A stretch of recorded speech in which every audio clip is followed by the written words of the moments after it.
Hello student, this is Vaishali Sharma और आज हम डिस्कस करेंगे आपके राइट टू एजुकेशन एक्ट 2009 को, शिक्षा का अधिकार अधिनियम 2009। मोस्ट इम्पॉर्टेंट है, अगर आप टीचर हैं या इन फ्यूचर टीचर बनना चाहते हैं तो आपके लिए राइट टू एजुकेशन एक्ट के बारे में जानना बहुत जरूरी है। साथ के साथ मैं आपसे रिक्वेस्ट करूंगी कि अगर मेरा वीडियो आपको अच्छा लगता है तो आप लाइक करें, शेयर करें। अगर आपने मेरा चैनल सब्सक्राइब नहीं किया है तो आप मेरे चैनल को सब्सक्राइब करें, जिससे कि आपको मेरे वीडियोस की लेटेस्ट अपडेट टाइम से मिलती रहे। अब हम बात करते हैं राइट टू एजुकेशन एक्ट 2009 की। आपको पता होगा किसी भी देश के विकास के लिए उसकी एजुकेशन का बहुत ही मोस्ट इम्पॉर्टेंट रोल रहता है। तो हर देश अपनी एजुकेशन को इम्प्रूव करने के लिए कोई ना कोई प्रयास करता रहता है। भारत ने भी एक प्रयास किया जिसको बोला गया राइट टू एजुकेशन एक्ट 2009। इसकी कुछ इंपॉर्टेंट डेट है, इसके बेस को हम जानेंगे। आरटीई में बात की जाती है कि बच्चे का जो शिक्षा का अधिकार होता है वो अपने अधिकार से वंचित ना रहे। अगर मैं बात करूं कि राइट टू एजुकेशन एक्ट का बेस क्या है, इसका बेस था आर्टिकल 45, जिसमें बात की गई थी जन्म से 6 वर्ष तक के बच्चे को फ्री और कंपलसरी एजुकेशन दी जाए। उसी के बेसिस पर इसको एक्सटेंड किया गया। तो हम बात करेंगे जो संशोधन किया गया वो कब किया गया। संविधान में 86वां संशोधन था और ये कब किया गया, 2002 में किया गया, 2002 में किया गया, जिसमें बात की गई फ्री एंड कंपलसरी एजुकेशन की। और जो आर्टिकल बना 21A, इसमें हम बात करें ये फ्री एंड कंपलसरी एजुकेशन होती है। ये जो बिल था वो पास किया गया 2009 में और ये पूरे देश में लागू किया गया, जम्मू और कश्मीर को छोड़कर 1 अप्रैल 2010 में। 1 अप्रैल 2010 में ये लागू किया गया। ये किसके लिए है, ये है 6 से 14 वर्ष तक के बच्चों के लिए। पहले डायरेक्टिव प्रिंसिपल था जिसको फंडामेंटल राइट में कन्वर्ट किया गया। साथ के साथ इसमें ये भी प्रोविजन है कि बच्चा किसी भी एज में अगर पढ़ना चाहता है तो उसे उसके एज के अकॉर्डिंग उस क्लास में उसे एडमिशन दिया जाएगा। उसको इन अधिकारों से कोई भी वंचित नहीं कर सकता है। तो जो भी आप स्क्रीन पर देख रहे हैं ये मोस्ट इम्पॉर्टेंट है, इससे काफी सारे क्वेश्चंस बनते हैं। पहला क्वेश्चन ये कि किस संशोधन से ये बना एक्ट, तो वो क्या था 86। ये किस टाइप की एजुकेशन है, ये फ्री एंड कंपलसरी एजुकेशन है। ये बिल कब पास किया गया जिससे इसका नेम क्या पड़ा, राइट टू एजुकेशन एक्ट 2009। तो ये बिल कब पास हुआ था, 2009 में हुआ था। और बहुत बार ये क्वेश्चन पूछा गया है कि राइट टू एजुकेशन एक्ट 2009 कब लागू किया गया था। तो बिल्कुल कंफ्यूज ना हो, 2009 इसलिए जोड़ा गया कि ये 2009 में पास किया गया था और ये लागू हुआ था आपके सेशन से। न्यू सेशन जो स्टार्ट होता है 1 अप्रैल 2010 में। किसको छोड़कर, जम्मू और कश्मीर को छोड़कर सभी में लागू किया गया। किस ईयर तक के बच्चों के लिए, 6 to 14 ईयर तक के बच्चों के लिए। ये कैसा राइट है, ये फंडामेंटल राइट है। आई होप आप ये समझ रहे होंगे। अब मैं बात करती हूँ ऑब्जेक्टिव्स की। हमेशा मैं बोलती हूँ कोई ना कोई कॉन्सेप्ट आता है, किसी ना किसी उद्देश्य के साथ आता है। तो राइट टू एजुकेशन एक्ट का उद्देश्य क्या था, जो भी आपके वंचित समूह या इकोनॉमिक वीकर जो सेक्शन होते हैं उसके जो स्टूडेंट हैं, जो बच्चे हैं, उनको फ्री एंड कंपलसरी एजुकेशन दी जाए।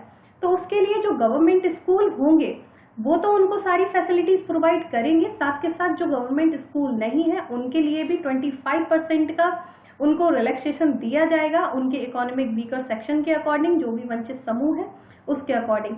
तो राइट टू एजुकेशन एक्ट के तहत अगर हम देखें तो बच्चा अपने अधिकार के लिए कोर्ट भी जा सकता है। 6 to 14 ईयर तक का बच्चा है और वो पढ़ना चाहता है, अगर उसे पढ़ने नहीं दिया जाता है तो ये उसका अधिकार है।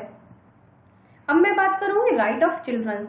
जो बच्चों के अधिकार हैं वो क्या क्या हैं। यहाँ बात की जाती है फ्री और कंपलसरी की। फ्री और कंपलसरी की बात करें तो इसमें फ्री क्या है, जो भी उनके फाइनेंशियल बैरियर्स होंगे, जो भी उनका फी होगा वो उनको दूर की जाएंगी, उनकी उनसे रिलेटेड जो भी प्रॉब्लम्स होंगी। कंपलसरी की बात करें तो ये कंपल्सन होगा गवर्नमेंट के लिए और ड्यूटी होगी पेरेंट्स की।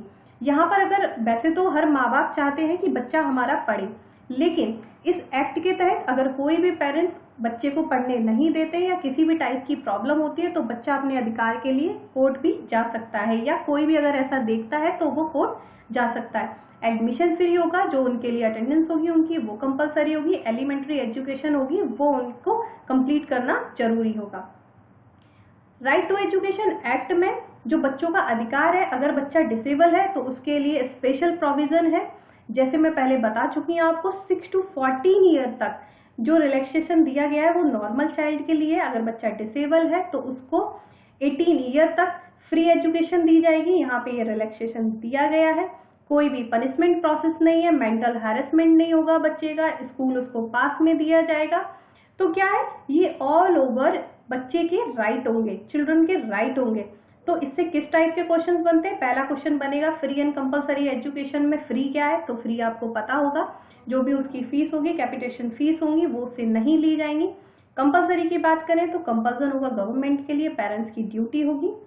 स्पेशल चाइल्ड की बात करें, लाइक स्पेशल प्रोविजन होगा डिसेबल जो स्टूडेंट होंगे उनके लिए, तो ये 18 वर्ष तक उनके लिए फ्री होगा, उनको कोई भी पनिशमेंट नहीं दिया जाएगा, मेंटल हैरेसमेंट उनका नहीं किया जाएगा।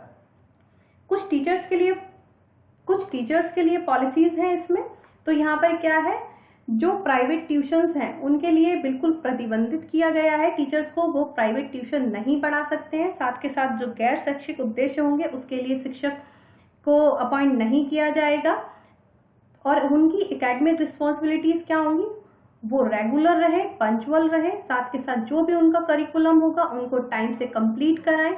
जो भी बच्चे की लर्निंग एबिलिटीज हैं उनको वो एसेस करें, मीन्स उनका आकलन करें कि बच्चा क्या सीख सकता है, क्या नहीं सीख सकता है।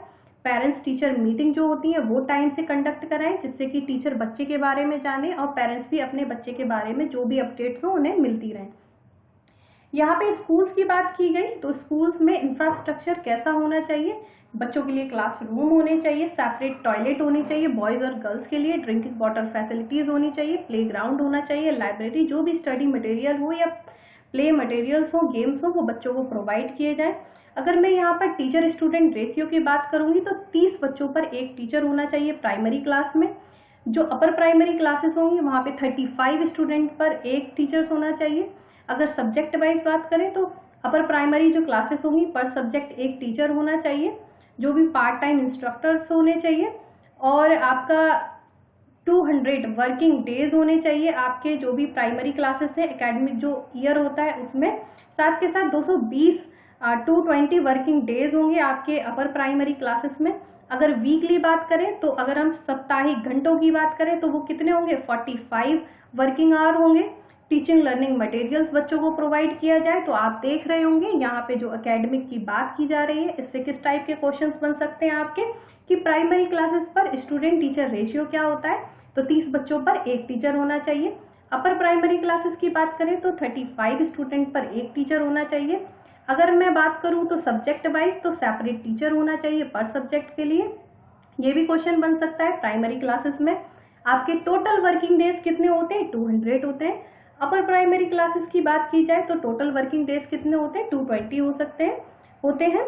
और वीकली बात की जाए घंटों की, आवर्स की, तो वो कितने होंगे, 45 होंगे। तो हमें स्कूल्स के लिए जो पॉलिसीज होंगी, कोई भी फीस चार्जेस नहीं लेंगे, कोई भी स्क्रीनिंग प्रोसेस नहीं होगा एडमिशन टाइम के लिए कि बच्चे का इंटरव्यू लिया जा रहा है, पेरेंट्स का इंटरव्यू लिया जा रहा है। जो भी स्कूल्स होगा रिकॉग्नाइज होना चाहिए, उसको प्रॉपर डील किया जाना चाहिए, कोई भी पैनल का प्रोविजन नहीं होगा। अब हम यहाँ पर बात करें जो भी वंचित समूह से होंगे या इकोनॉमिक वीकर सेक्शन होगा, उनके लिए क्या होगा, प्राइवेट स्कूल्स में भी 25% एडमिशन जो रहेगा उन्हें वो रिलैक्सेशन दिया जाएगा। साथ के साथ जो एडिट स्कूल्स होंगे उसमें भी उनकी फी में 25% का रिलैक्सेशन दिया जाएगा। करिकुलम की बात की जाए तो करिकुलम क्या होगा, करिकुलम कैसा होना चाहिए, जो भी उनका संवैधानिक मूल्यों के अनुरूप होना चाहिए, जो भी वैल्यूज बनाई गई हैं उनके अकॉर्डिंग। जो भी बच्चे हों वो कैसे हों, अगर वो पढ़ रहे हैं तो वो उन्हें किसी भी प्रकार का भय ना हो या कोई भी ट्रॉमा ना हो, एंजाइटी ना हो, वो आराम से पढ़ सकें।